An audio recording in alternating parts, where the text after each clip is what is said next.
জয় গুরু। প্রত্যেকের জীবন সুন্দর, দীপ্তি এবং নামময়, ভাবময়, কর্মময় ওঠার জন্য আমরা এই নাম নাম ধ্যান ষষ্ঠী যজ্ঞে আমরা উপস্থিত হয়েছি। আমাদের মন পরিবর্তন করার একটাই রাস্তা, নেইমার লাভ দ্য কঙ্কার ইউনিভার্সিটি যাই।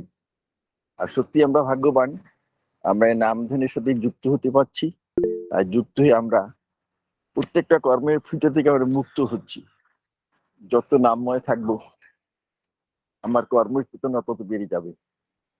এবং নাম করার মনন করে ইষ্টের যত গুণাবলী ভাবে কাজে মকস করো, এই চিন্তাগুলো আসে। যারা নাম ধ্যান করে তাদের ভিতরে এই চিন্তা আসে। সেই তাই যে তিনি বলছেন নাম করার মনন করো। কি মনন করবে? ইষ্টের যত গুণাবলী। ইষ্টের গুণাবলীটা কি সেটা আগে জানতে হবে। ইষ্টের গুণগুণ একটা মানুষকে কেমন করে ব্যবহার করতে, প্রত্যেকটা ইষ্টের চেতনায় জাগাতে কি করে হয়, এমন কথাগুলো তুলে ধরতে হবে। তাই আমার ব্যক্তি জীবন, আমি একটা একাকী নিরাবিচ্ছিন্ন ভাবে জীবনটা পরিপালন করার জন্য এমন একটা আচার্যের বা আদর্শের সঙ্গে যুক্ত হচ্ছি।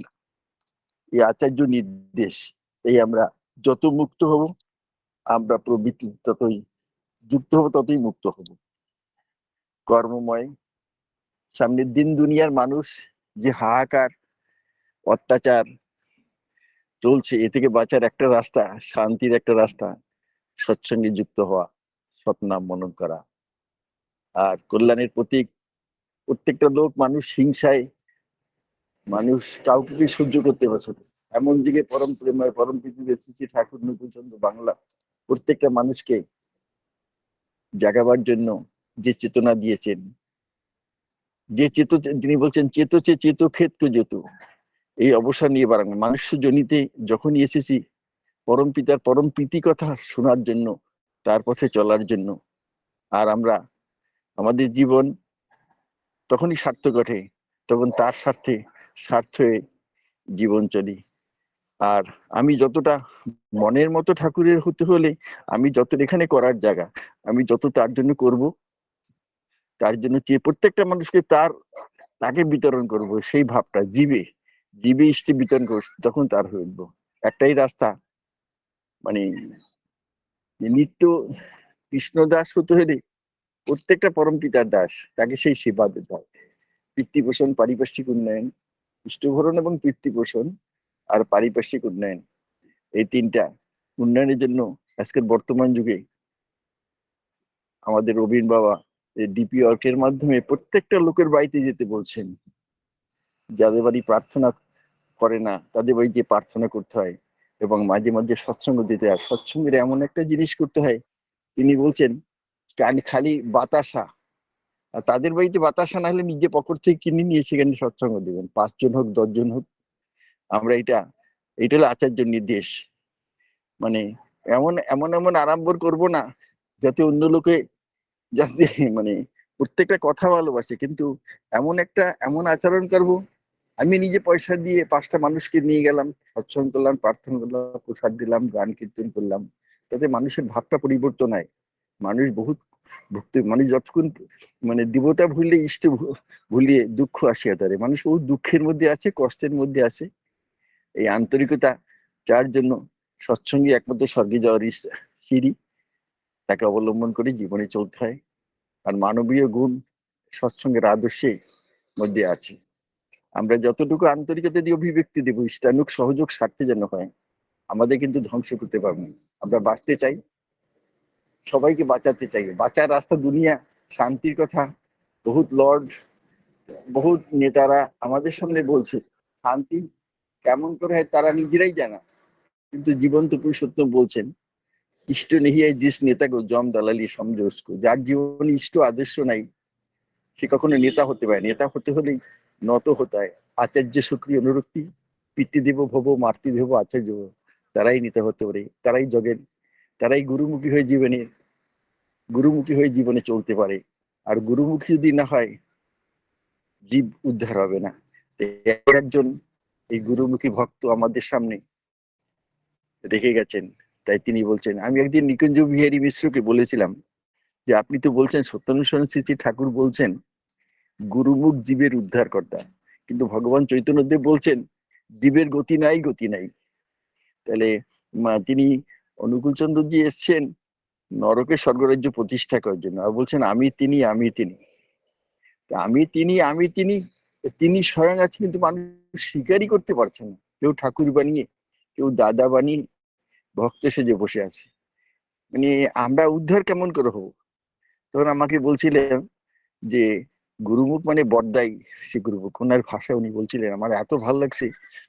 উনি হাঁটছেন আর আমি দৌড়াতাম, সেই নবদ্বীপে যাচ্ছে ওর বাবা হাঁটা দেখতাম, মানে ধুতিটা পরে সে হাঁটতেন। মানে 65-70 বছর বয়স তখন, হাঁটা দেখে দেখলাম। আজ থেকে 35 বছর আগের কথা বলছি। তাই দেখো, এই গুরুমুখী যদি না হয়, তারা অতখানি আন্তরিকতা দিয়ে গেছেন, আর গুরুমুখী ছিলেন জয়গুরু। স্মৃতিতে। যাই হোক, একটু আমরা একটু শান্তি বলেন চাই, তো। আমরা শান্তি চাই। শান্তির প্রতিষ্ঠা যিনি, জীবনেশ্বর যিনি যুগে যুগে এসেছেন, আজকের যুগে পরম শান্তির উদ্ধারকর্তা, একের পর একজন সরিয়ে রেখে গেছেন। আর তিনি যখন মানুষ হয়ে এসে বলছেন আমি নরকে স্বর্গরাজ্য প্রতিষ্ঠা করতে, আমাদের মুক্তির পথ তো আছেই। আমরা দুনিয়ার উপরে আর জগতের বিশ্বাস কেন করব? আমাদের বিশ্বাস ওই ঠাকুর বাড়িতে যেতে হয় মাঝে মাঝে, বছরের মধ্যে 2-3 বার। সেখানে প্রসাদ কোথায়, তার কথা শুনতে হয়, সেখানে নত হলে, আমার মতো যখন নত হবে, তখন আমি উন্নত হয়ে উঠবো আর মুক্ত হব, আনন্দে থাকবো। আমরা আনন্দে থাকতে চাই। আনন্দে প্রত্যেকটি তার চাউনি ঠাকুর পরিবারের মধ্যে সেবামূলক ভাব নিয়ে আমি যত চলবো, আমার কথাবার্তা আচার আচরণ, আমি এটা জীবনে নির্বিচ্ছিন্ন জীবনে একটা আনন্দ পাচ্ছি।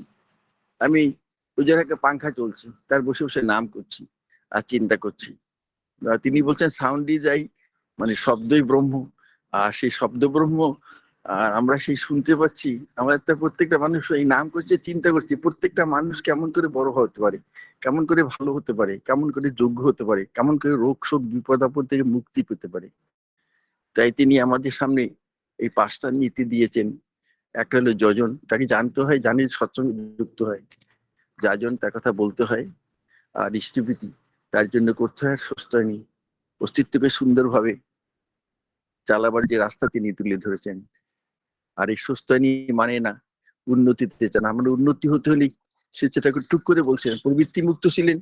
এখন সুস্থয়নীর বিধান 5টি নীতি বিধি, যেমন নিয়মিত দৃষ্টিভীতি করে, মিষ্টি ব্যবহার, কথা খেলাপ না করা। এই 5টা নীতি ফলো করে আমরা জীবনে যত চলবো, আমাদের আমাদের দেখে দেখে মুক্ত হবে। এখানে আমি এখানে আসছি আজ ধরো 30 বছর, এই বস্তারে আসি। আমার ছেলে মেয়েকে আমি লেখাপড়া শিখিয়ে, মানে আমি তার ইচ্ছায় চলেছি, কষ্ট করে দুঃখ কষ্ট করেছি। আজ যারা সাকসেসফুল হয়েছে, আমাকে একদিন ছোট ছেলেকে জিজ্ঞেস করেছিলাম, भविष्य करने से क्या होगा?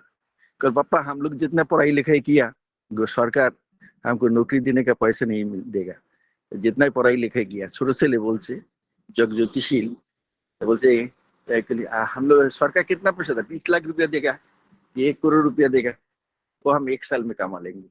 ये देखो, ভালো ভালো ব্রেনই আত্মাও পরম পিতার দরবারে তাদের ঘরেও জন্ম হয়েছে। তারাই মানে মানে তাদের দেখে দেখে এখানে মানুষ কৃষি শিল্প স্বাস্থ্য নিরাপত্তা, শ্রী ঠাকুর বলছিলেন, মানে উন্নত মানের কৃষি। আর বিশেষ বিশেষ দেশ বিদেশ থেকে পড়ালেখা করে এসে এখানে সেই জমি চাষ করছে। মানুষ, প্রত্যেকটা মানুষের যোগ্য যাতে হয়। এখানে মানুষ চুরি করতো আর মদ খেত। আর আমার এই 2 ছেলে এমন বিজনেস, এমন ভেজিটেবল দিয়ে, আর এখানের মাটিতে বহুত কার্বন ডাই অক্সাইড আছে। আর এখানে সেই উন্নত মানের চাষ করে করে একজনের 70 একর বা 50 একর 60 একর জমি চাষ করে ড্রিপ নিয়ে গভর্নমেন্ট থেকে তারা মালগুলো আমাদেরকে দিচ্ছে। তারা যোগ্য হচ্ছে, স্বাবলম্বী হচ্ছে। এইটাই ধর্ম। আমি বেঁচে থাকবো, সবাইকে বেঁচবো, আমি বড় লোক হবো, সবাইকে বড় লোক বানাবো, আমি বড় হবো। আপনা বাঁচনা দোসরকে বাঁচানা, এইটাই ধর্ম সম্ভব। মানে সবাইকে বড় করে যে নিজেও বড় হয়, এই এই ভাবটা আমাদের ছেলে মেয়ের মধ্যে আছে। এটি ভালো লাগে। এই জন্য সবাই আগে দেখেই এমন একটা দোকান করেছি পরম পিতার দয়ায়, মানে আমরা ছত্তিশগড়ের মধ্যে নাম করা হয় 1 নম্বর দোকান। ওদের চেতনা এরকম, সবচেয়ে উন্নত হবো, আর সবচেয়ে সবাইকে ভালো জিনিসটা দেবো। আমরা কিছু বলতে হবে না, ডুপ্লিকেট জিনিস দেবো না। ওই মানুষটা খুঁজতে খুঁজতে খুঁজতে খুঁজতে আমাদের কাছে আসবে। এই ব্যবহারটা ঠাকুর দেব। এই সৎসঙ্গ করছি, কিন্তু মানে মানুষকে বড় করতে পারছি না, মানুষ ভালো জিনিসটা দিতে পারছি না, সার্ভিস দিতে পারছি না। জানি মানুষ, প্রত্যেকটা মানুষ পরম পিতার প্রীতি ইচ্ছা যেন বড় হতে পারে, যোগ্য হতে পারে, স্বাবলম্বী হতে পারে, কেউ যেন অসহায় না থাকে।